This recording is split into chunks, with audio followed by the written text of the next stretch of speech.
Hey guys, OCP Communications, and welcome to my review of Paycheck. Paycheck is a 2003 film directed by John Woo, and this is a movie that I think is pretty underrated. I really do. I'm going to be one of those few people who actually really enjoyed this one. I know a good friend of mine, Matt Rambara for Life, he enjoyed this one. Well, I gotta say, Matt, you're not alone anymore. I liked it too. I went into this with a very open mind. I wasn't really expecting much. I went into it expecting a sci-fi movie. I did not go into Paycheck expecting an action film.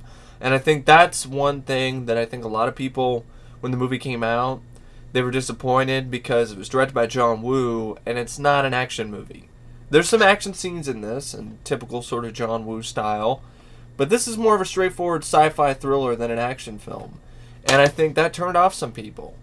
And I'm kind of like, John Woo, can John Woo not, is it not possible for John Woo to direct anything other than an action movie?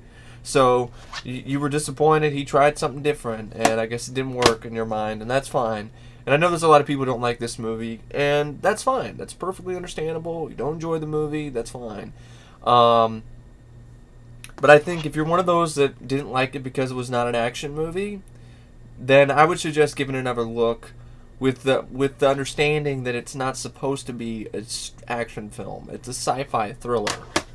And a lot of people find it boring and slow-paced because of that, because they were expecting balls-to-the-wall action because it's directed by John Woo, and that's not what they got. In my opinion, I think Wind Talkers is his worst film, and I think Wind Talkers is a lot more boring than Paycheck, even though Wind Talkers probably has a little bit more action in it. I definitely say I like Paycheck more than Mission Impossible 2. And I'd say Paycheck is one of the better science fiction thrillers I've seen in a while lately. So, yeah, that's how much I really enjoyed this one. I thought the cast did a good job. I thought Ben Afleck was a very likable lead. I didn't think he was that bad. And I didn't think he deserved a Razzie. And rightfully so, he broke it. Literally, he didn't come in to receive his Razzie at the Razzie Awards, so they tried to send him the Razzie at an interview on Larry King or something, and he broke it on air. And I don't blame him for doing that, because it's stupid award. I wasn't that bad. And then of course he eventually succumbed to the sort of idea that he wasn't that great, and he made a crack about it on SNL when he hosted SNL. But I still think he did a good job with this. Uma Thurman, I thought, did a good job as well. And Aaron Eckhart did a great job as the villain. Really showed what he was capable of early on. This is one of his earlier roles. Showed that this guy was a leading man in the running, in the making. He was a leading man in the making. Now, the film's based on a Philip K. Dick story. Hence, a lot of similarities to Minority Report. A lot of people say it's like Minority Report ripoff and Bourne Identity ripoff. In fact, Matt Damon was actually considered for the role of Michael, in the lead in this film that went to Ben Affleck. But he turned it down because it was way too much like Bourne Identity, he thought. Even though I don't think it's that similar. The only similarities to me, in my opinion, are memory wipe, type similarities. Other than that, I don't see a lot of similarities between Michael Jennings' character and Jason Bourne. Now, the film is written by Dean Georgaris. It's based on Paycheck by Philip K. Dick.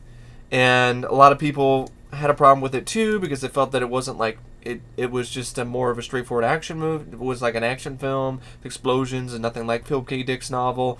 I've never read his novel or short story. I've never read it before, so I don't know what the differences are or what's better, what's not. But I know from what I saw in this film, I really liked the way the plot is. And that's something that turned off some people because they felt that it was very convenient. And in my opinion, it's convenient for a reason. I really liked the package that he had that had all these items. And I really liked how the film tied in all of these items throughout the whole movie. I really liked that. So he has to use these items for, certain scenarios, to get out of certain scenarios, or to use the item to figure out a clue, or I really like that. I really like that aspect of the film. It's something I haven't seen before, to be honest, and haven't seen that very often. To be honest, this is the only film I could think of that had that type of plot line, and I really liked that plot line. Now, the score is by John Powell, who did the score for Face Off, and among other things. Now, the items I was talking about are 20 items, and they are sunglasses, a pack of cigarettes, bus pass, a diamond ring, a paper clip, a fortune from a cookie, janitor's key, lighter, hairspray, matchbook, Alcon pass, BMW key, looking glass, stamp, ball bearings, Allen wrench, $50, crossword puzzle, bullet, and a watch. Now, this is also Michael C. Hall's feature film debut. Michael C. Hall would go on to become Dexter in the TV series Dexter. There's also a few other. Paul Giamatti's in this as Shorty, as Jennings' friend. I like Paul Giamatti in this role, in a little bit role. I thought he did a good job. Colm Feore, who was also in Face Off. He played the scientist who did the whole face switching procedure. Plays John Wolfe, Refrick's right-hand man. James Rethrick. Rethrick is played by Aaron Eckhart. Ben Afleck plays Michael Jennings, whom Thurman plays Dr. Rachel Porter, who's a biologist and Jennings' lover, who is also into plants, which I'm like, wow. So she's also into plants like poison ivy. This is a lot better than Batman and Robin, that's for sure. And also, this is a movie that made me believe that Uma Thurman actually is a pretty beautiful woman. It's just, I just remember her, in Poison Ivy in Batman and Robin, and that's because it just made her look unflattering and just really, really homely looking. So even when she was playing Poison Ivy, she just didn't look right. Here, I thought she looked gorgeous, and I thought they did a good job in terms of like makeup and hair or whatever. I just completely changed my opinion of her. And Joe Morton's also in a Special Agent Dodge, little bit role. I like Joe Morton.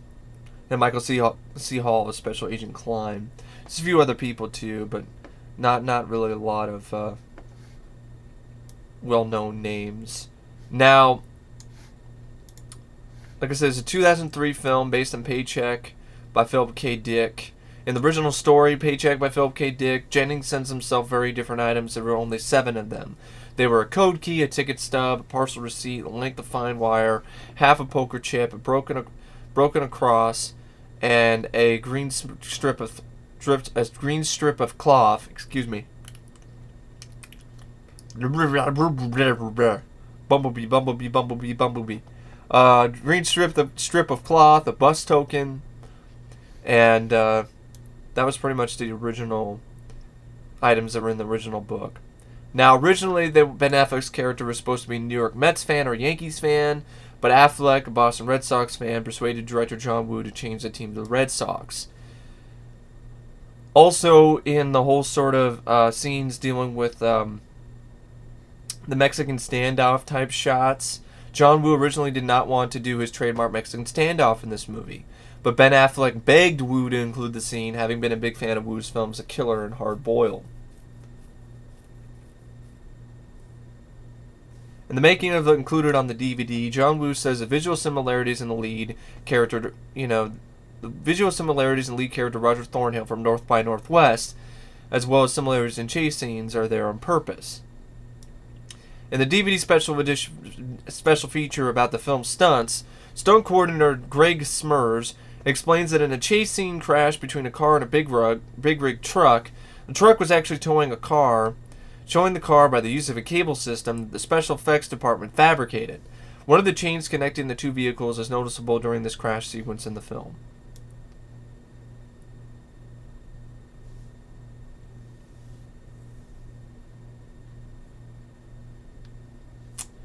That's a little bit of trivia. There's not a lot of trivia for the film. Anyway, the film takes place in the near future. Michael Jennings is a reverse engineer. He analyzes his client's competitor's technology and recreates it, often adding improvements beyond the original specifications. To protect his client's intellectual property and himself, Jennings, with the aid of his friend Shorty, played by Paul Giamatti, undertakes a memory wipe to remove the knowledge of his engineering. Now, what he did is he went in and he bought this competitor's technology. I think it was called A-Life. So it's called A Life. And he ends up, this is the first lines of the movie, actually, is really interesting, I thought, where it's a holographic woman who pops up and starts talking. It's like, it's time to wake up and get a life. We live in a three-dimensional world, until now. The world of computing has been a flat world consisting of two-dimensional imagery. Now, through the use of exclusive breakthrough technology, ARC has made it possible for you to get a life. A life. Where we can work and play in a lifelike world of three-dimensional reality. A life. The living monitor. So literally now, you can get a life. So those people who keep telling you to get a life on YouTube, if you're like me and people are like, get a life, you know, in your mom's basement, even though I don't live in my mom's basement. But anyway, I can get a life in this future. Anyway, what happens is he takes the competitor's technology and tweaks it and takes away the monitor. So here, the holographic woman is speaking in a monitor. He takes away the monitor, so it's just her, no monitor. And that's what he gets his money, $526,000. A lot of freaking money. And Jennings is then approached by his old college roommate after he has his memory wiped, which I really like this idea anyway. I like the idea of reverse engineering. And it's something that I could totally see something that would be done in the future. And I also really like the production design of this movie. I thought the production design of the film, I thought was good, and with cinematography by Jeffrey L. Kimball. Editing was pretty solid too by Christopher Rouse. But I thought the production design, and I liked it enough that I'm going to try to find who is the production designer for this film. Because I really liked how it looked like a future that was fairly realistic. It reminded me of some of the stuff I've seen in Gattaca, another film that Uma Thurman is in, another science fiction movie, and that I enjoyed. And trying to find the cinematographer here. Production design, I had the cinematographer, Jeffrey L. Kimball, but the production design is by William Sandel. I think he did a really good job with the production design here. I thought it looked like a future that isn't too far away from now. And I liked the way it was sleek and it was very, it wasn't too over the top. It seemed like something that was close to reality. And this is another thing a lot of critics bash the film for. It didn't look futuristic, or it didn't look good enough, or whatever, and I don't understand that. I'm glad it looked like the way it did in this film. I'm glad it was more sleek and, sophisticated looking rather than kind of just jumbled and all over the place. And, I love stuff like Fifth Element, but I don't think that production design would work in this movie. So anyway, that idea of reverse engineering, like I was saying earlier, is something that I could totally see happening in the future. Businesses using this so there's no longer insider trading. So there's no longer somebody who works for the company trading his ideas to the highest bidder, and then quitting and then signing up for the other guy and putting the other business out of, put other business out of luck, pretty much putting them out of business.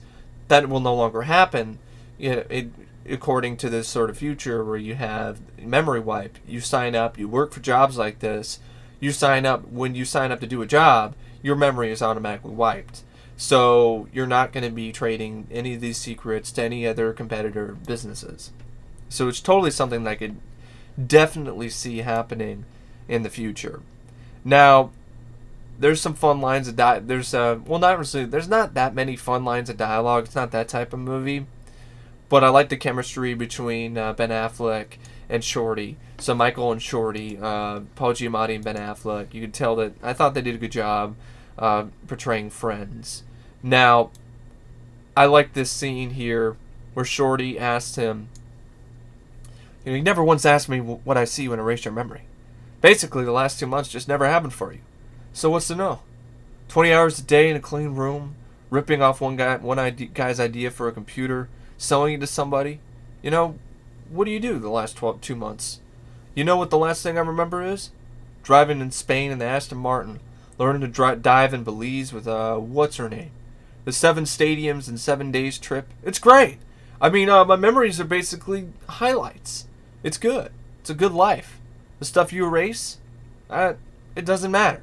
So, and if you have a life like that and it's a privilege and it's kind of the thing where it's like, okay, erase my last 2 months of just working on this thing, day-to-day job, day-to-day sort of stuff, paying my bills, feeding myself, whatever, so it doesn't seem like that bad of a job until you start to realize that this stuff could be really messed up. Like it could be dangerous, like the whole sort of thing where your brain temperature can't get above 43 degrees, otherwise you become a vegetable, or just the sort of thing that somebody could put other memory in there or erase your more than just 2 months, and so yeah. So anyway, Jennings ends up getting approached by his old college roommate, James Rethrick, played by Aaron Eckhart, the CEO of a successful Seattle technology company called Allcom.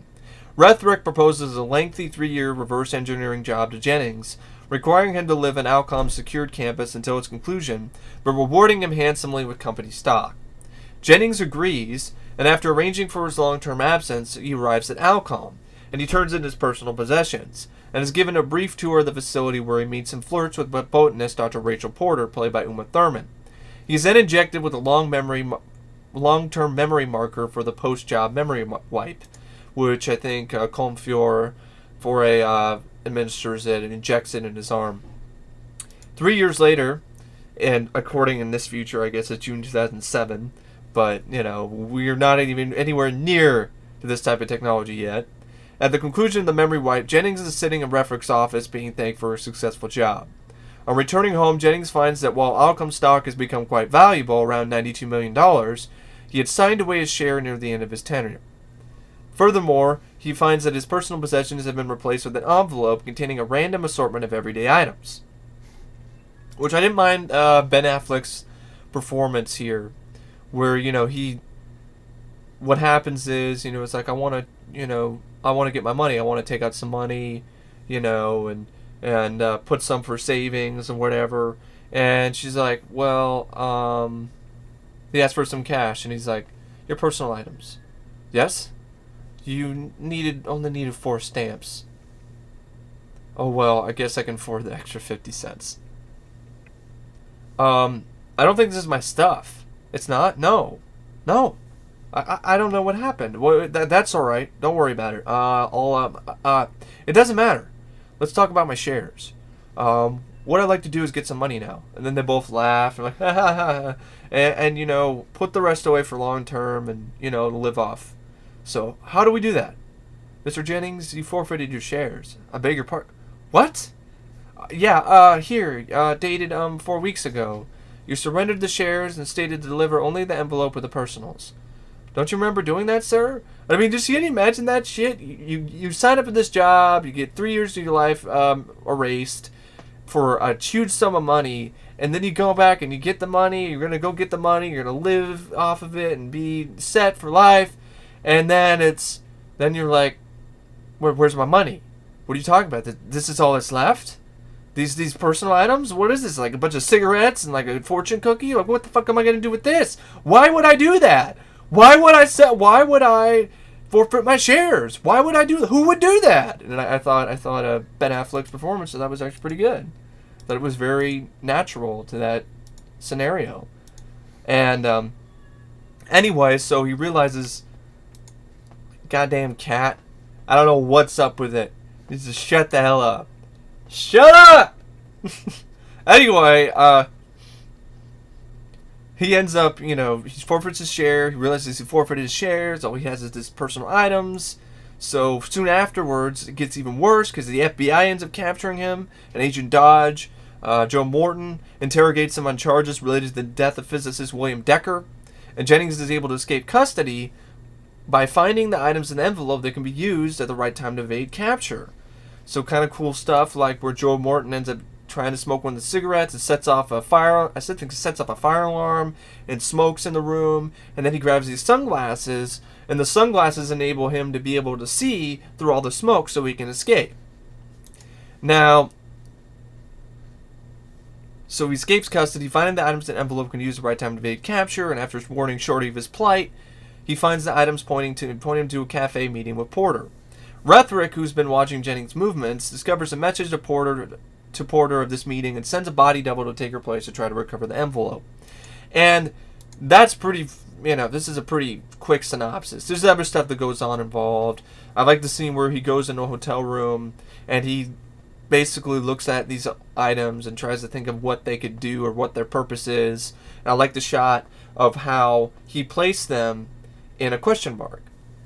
And I like that. And I also like the scene where he's on the bus and this kid steals a diamond ring that he had in the package, which then leads him directly back to the bank, which he never would have gone back to unless, gone back to the business, Allcom. It sends it back to Allcom. So it goes back there, and then he finds out what's going on. He finds out that he sent the items. He already knows he sent the items, but he finds out that they were sent recently. So he finds out that he was the one that sent them a week ago. So now he's piecing together all this kind of stuff. And I like that aspect of the plot. I'll repeat it ad nauseum throughout this whole review. I don't think it's a problem at all. It's convenient because of the plot. It's tied into the plot directly in order for him to figure everything out, in order for him to remember, about what was erased and why he forfeited all these shares and so forth.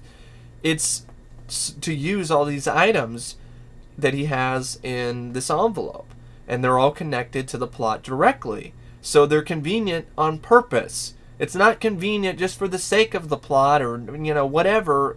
Well, I mean, despite the plot. It's not convenient despite the plot. It's convenient for the sake of the plot. But what I'm saying is not convenient despite the plot. Like a lot of other movies where it's just random convenience. Here it's not random convenience. You know that these items are going to be used for something in the plot, but you don't know how. And so that's the journey. That's why I really was involved in the film. That's why I really was interested in the entire movie and found it thrilling and exciting and interesting, is because you have all these items and I'm sitting down watching the movie and I'm wondering how he's going to use them. Because I like the idea already that he has all these items that he has to use in order to figure this out, but now I'm wondering how he's going to use them. So the film just keeps on going and keeps on gradually telling you what each item is for. And I like that. I really don't think that's a bad idea. So anyway, it's a good way to keep your audience engaged, in my opinion. I'd love to see more of that type of plot line in other type of science fiction movies. So anyway, have this stuff. He figures out it, looks at the items. He decides to meet with Porter. He finds out that this book of matches, and he called the number earlier, which is a hotel that doesn't exist. Finds out it was painted over something else, about a cafe. So he sets up to meet up with Porter, and the body double shows up, and then she doesn't remember what his favorite baseball team is. So Refrick tried to send a body double. He almost pulled it off because he doesn't remember. And the actress is Ivana Milicevic. Is Maya, the double for Rachel. She doesn't have the right eye color. You can tell that she's wearing contacts. There's some good, cool scenes of artistic shots by John Woo during this sequence. The real Porter shows up just after he already gave her the all-com pass. And Uma Thurman shows up and knocks her ass, the fake Porter, out with her purse, and then she ends up helping Jennings escape from both the FBI and Refrick's men, which I thought was a pretty fun scene. There's like a little cool motorcycle chase. There's a chase where they're on the motorcycle and a cop car's chasing after them in a tight enclosed space, and enjoyed that. There's also a later scene in the film where you had Colm Feore going after Ben Afleck, and I like this shot where he takes a clip and he throws it, and it gets magnetized to the rail on the train rail, and then it blows up and like messes up Colm Feore, one of the bad guys. And I like that shot. I thought it was really artistic and really cool. Really great use of slow-mo. Here in Paycheck, I thought John Woo's use of slow-mo was a lot better than Face Off. Face Off, it was overused. Here it was used at the right moments at the right time to, give the sequence a little bit more impact. Now, what happens, he ends up escaping with Jennings, and he escapes from the FBI, and, Jennings escapes with Porter, actually. He doesn't escape with himself. So they end up taking a shelter at a local school, examining the remaining items in the envelope, while Porter tries to convince Jennings of the relationship they shared during his tenure at Alcom. And I like this scene. I thought the acting by Uma Thurman was really good. It's like, you don't remember me? And she's sad, and it's really, I thought it was a good part of the plot. Because, think about it, that's really tragic. To have had a relationship where you love a person, and then to only just not remember any of it now. That's gotta really suck. And that's kind of what happens when people with amnesia. I've read cases and seen shows about, people who end up having amnesia and they don't remember any of their past. They don't remember their parents. They don't remember their girlfriend. They don't remember anything. And that's really, really tragic. And, they might remember bits and pieces, but, they don't remember the times that they had, the times that they shared. And they will get, like, flashes every now and then, but it's not the same. It will never be the same. That's the whole thing. It will never be the same. So this relationship between Uma Thurman and Ben Affleck's character will never be the same as it once was. But they're doing their best they can to make it work. So anyway, one of the stamps on, the 4 stamps that he has holds a microdot that on enlargement reveals several pictures and newspaper headlines taken from a machine's display showing Alcom becoming financially successful with a device that can depict future events. This is called time seeing, or like something like it was like seeing time, being able to see time viewing. This is something that Albert Einstein thought was actually possible, as time viewing in the future. Not necessarily time travel, but time viewing. And I thought it was really cool, because I've never really heard of a movie that dealt with an idea like this before. So the whole idea is that Ben Affleck was hired to make this machine for Alcom, which will enable Refrick and company, Refrick to be able to see time, to be able to see the future through this machine. And he uses this knowledge to his advantage and tries to sell it to the highest bidder. Think about it. I mean, that's really scary. That's like the ultimate power, to know things before they happen. So he sells the military that there's going to be a war. So the military actually ends up going to war early, which causes the war. And then what happens also is that he also lets the government in on this plague that's going to happen. And so they end up, the government ends up rounding up all these people that have the plague in one room, and it ends up, people who are sick, ends up like putting them in like internment camps pretty much, and that ends up creating the plague. So every bit of information that he sold ends up, he saw the future and ends up selling it to the government and so forth for power and money, ends up causing an apocalypse. The plague happens because he sent all these people, he told the government to take all these people and put them in internment camps, which then creates a super virus, super plague. That disease, super virus, super disease, is not really determined exactly what the plague was. And then the war that he said that we're gonna get into causes it, because he tells the government to go to war early, which causes a nuclear war. So this is really sobering stuff. This is really messed up stuff. So now the stakes have gotten even higher. Now Jennings realizes that, I don't only need to figure out what's going on here. I need to stop this apocalypse. So, and I don't only need to try to remember what I forgot, or what all these items do, but I need to use them in order to stop this apocalypse, to stop Refrick and destroy that machine, because I cannot let this happen.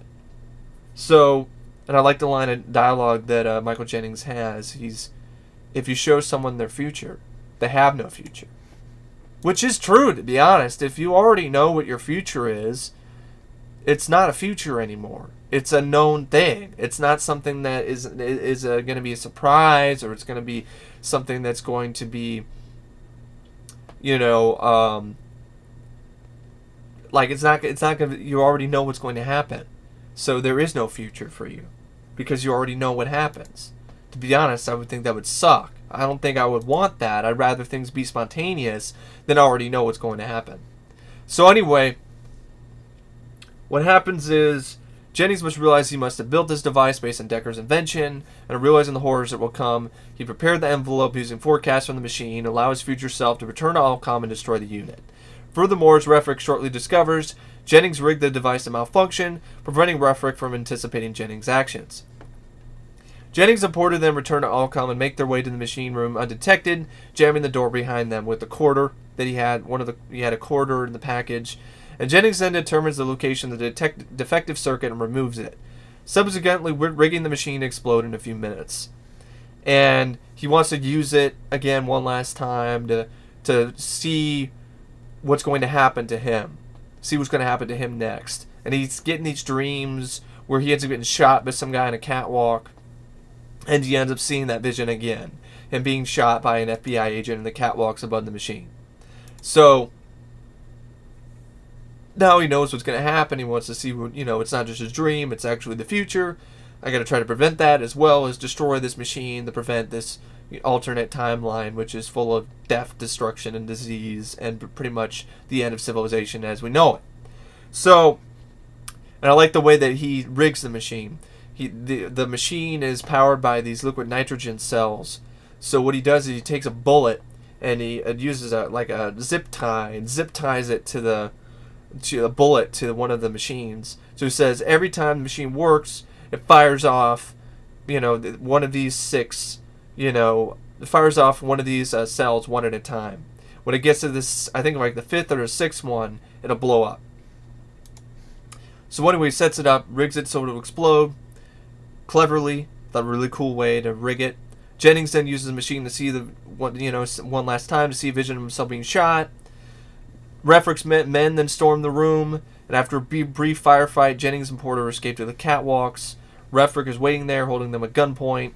And I like the way the fight scenes are choreographed here. It ties in earlier the kind of stuff you saw earlier in the film, where Ben Affleck is training with this bow staff, which I thought he did a really good job, to be honest. And honestly, I thought he was great as Daredevil anyway. So I thought he did a good job physicality-wise, with the martial arts and so forth in Daredevil. So here, it was fun to see that too. We got a bow staff and kick some ass. Uma Thurman uses this machine that's supposed to simulate weather for the plants in this room and uses it to her advantage. And I thought it was a lot of fun. Ben Affleck kicking some ass with the bow staff. Uma Thurman using the machine. I like the whole sort of scene. I like the scene of acting by Uma Thurman when Ben Affleck basically locks her away and tells her, "Go, go." She's like, "No, I'm not gonna leave you." And it was like, "No, go." So anyway, he ends up going up to the catwalk. Basically, Refrick puts him on the catwalk, which I like that too. He puts something around his neck and sends him flying up to the catwalk. So he's like trying to force this future upon him. And anyway, because he knows what's going to happen too. So Refrick is there holding them at gunpoint. And when Jennings' watch taken from the envelope beeps, because what happens is actually, Porter she didn't escape to the catwalk. The Wikipedia's got it wrong here. She showed up later to try to help Ben Affleck because she wasn't going to leave without him. And she tells him about something to do with the watch. His watch beeps. It says go. So Jennings then ducks in time to avoid the FBI agent's bullet, which ends up killing Refrick. The machine is then destroyed because Colm Feore's character John Wolfe ends up using it, and he gets blown. It gets blown up. And Jennings and Porter escape the FBI in the chaos. And I like the whole sort of sequences, the fires engulfing the place, and they're sliding down what looks like clear plastic shower curtains. But I like the way that it was shot, and I actually didn't mind the production design there. But they did look like shower curtains. But anyway, they escape from the FBI and the explosion. When Agent Dodge and his men arrive and investigate, they take sympathy and report Jennings was killed in the destruction. Actually, it wasn't the rest of his men. It was only Agent Dodge, who basically said that he didn't make it. And Michael C. Hall was looking over at him like, I don't know, there's something wrong here. And in the film's conclusion, Jennings, Porter, and Shorty have opened a greenhouse nursery. Jennings recalls a fortune cookie from a note from the envelope and discovers one last act he had done with the machine, foreseeing the results of a $90 million lottery and leaving the winning ticket in Porter's birdcage. Which I love that. I loved it because it tied in one last thing from the envelope that I completely forgot about at the end of the movie. So then even at the end of the movie, there's something something from the envelope that ties into the plot. So anyway, yeah, that's Paycheck, a movie that was made about $60 million. They're at a $96 million box office. That's not much of a profit. Pretty much was not I think it was pretty much a flop. This is the last film John Woo did, directed in America. I thought he did a really good job. I don't think he was bad. I thought he did a really good job. I thought he really handled the sci-fi aspects well. I thought he handled the thriller aspect well. It's just not an action movie. It's a sci-fi thriller. I thought Ben Affleck did a great job too. I really did. I liked his performance. He was a likable character. I think he played a good everyman. I disagree with a lot of critics who said he doesn't have the inner angst that Brad Pitt and Tom Cruise have. Like, why? Why does this character have to have inner angst? It's not necessary. And it kind of makes the film stand out a little bit more too, because his character's more of like a guy just doing his job, gets caught up in the wrong thing, sees something that's gonna affect the world, and decides he's gonna stop it, and sets the steps for him to be able to do that. You know, he did not transfer the money because he eventually realized that it would have distracted himself from the items. So now he can focus on all the items and figure out what they're supposed to be used for. And yeah, everything ties in really well, like with a big bow on top of it, really, in terms of the plot line. And I really liked the movie. I thought it was really underrated. I thought it was entertaining, thrilling, exciting, sci-fi thriller. And it's really too bad John Woo didn't get critical acclaim for this. It's really too bad that John Woo got basically got railed for this one, and he pretty much quit directing movies in the United States. And I definitely say I like this more than Face Off. Definitely better than Wind Talkers. Like it more than Mission Impossible 2. And I'd say Hard Target. Both versions I like more than this. Or I'd say that I definitely say Hard Boiled is better, and I like Broken Arrow more. But I still really enjoyed the film. I really had a good time with this one. But at the end of the day, I could have used a little bit more action. Just a little bit more. Could have helped it a little bit. And hence that's why I give it a rating out of 5 stars. I give it 4, because I could use a little bit more action. Kind of like how I felt about Blade Runner. I really like Blade Runner a lot. But I think that movie could use a little bit more action too, as good as it is. And here I think that's another movie that could use a little bit more action scenes. Just a little bit. I kind of would have preferred to have Uma Thurman come into the film a little bit earlier, in terms of helping out Ben Affleck instead of save her for like the last 30 minutes or so, because I like that relationship and I like the chemistry those two have. Other than that, I mean, I think the film was good. I thought it was a good movie. I know a lot of people will disagree, and that's fine, but I enjoyed this one. So anyway, I really don't know what to say about Paycheck. So it's rated out of 5 stars. I mean, I already rated it out of 5 stars, so I'm just used to that style. So I already rated it, so I don't know what I'm doing. Anyway, I need to erase. I wish I could just erase that memory or erase that clip. But anyway, to reverse engineer that part of the review. But anyway, if it sounds interesting to you, give it a look. If not, don't worry about it. So anyway, thanks for watching, and I will see you guys later. See ya.